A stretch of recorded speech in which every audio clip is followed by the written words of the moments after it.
Most of central New York is back in a high COVID transmission zone as defined by the CDC. Let's bring in Upstate Global Health Director Dr. Stephen Thomas. Good to see you again, sir. Good to see you. What do you make of the current CDC designation for most of central New York now, or is it hard to just base things on like one metric?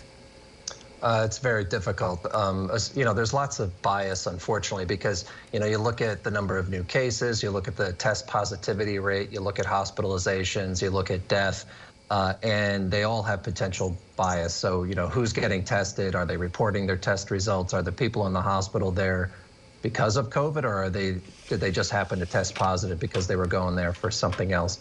So we kind of look at all. I think the best thing to do is to look at all those numbers and look at them over blocks of time and see what the general trends are. And I really think we're just kind of sort of undulating at this kind of basal level of transmission and infections that we knew we would. Yeah, let's talk quickly, though, about those hospitalizations, because we're at a point right now we haven't seen since early May when we were just starting to come off, I think it was the BA2 variant spike here. Should we be concerned about those numbers? And I'm talking just Onondaga County residents. There could obviously be people from other counties. So we've been dancing around the 100 number. Right. Yeah, so I think, we should be concerned, because if somebody tests positive, whether they're coming into the hospital for COVID or with COVID, it still is a reflection of the transmission that's occurring in the community. The second reason we should be concerned is that people are getting admitted with COVID. It means they're very sick and they have the potential to not do well. The trends are pretty consistent, though. It's older folks and folks with pre-existing medical problems and people who did not get vaccinated.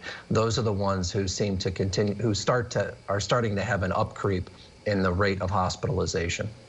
So where would you say we are right now, based on the other metrics that you look at? What is our level? How concerned should we be here with transmission of COVID?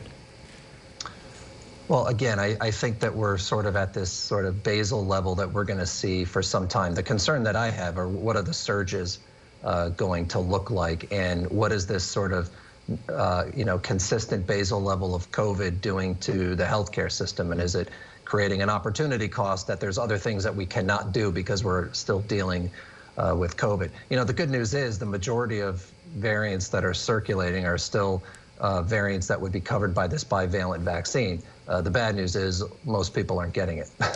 Exactly. Yeah, we got to get those numbers up. So I'm going to go a little bit deeper. So what are you watching most closely right now in terms of COVID? There's always going to be variants. Whether they rise to a level we should be worried about. Is there anything that you see on the horizon right now? Europe seems to usually be a little bit ahead of us. Anything you're seeing variant-wise that you go, we need to be watching this carefully? Yeah, there are a lot of folks that are looking at these BQ variants, which are kind of sublineages of the BA5.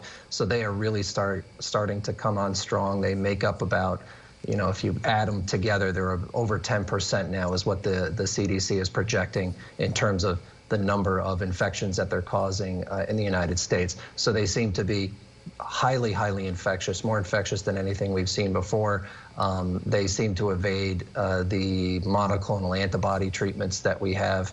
But again, the bivalent vaccines, we think they should still be a relatively good match, but only time will tell. And I personally wouldn't want to take the risk. I would go out there and get that vaccination if you're at risk. Dr. Thomas, always appreciate the update. We'll have you back again really soon as we continue to follow this. Thank you so much.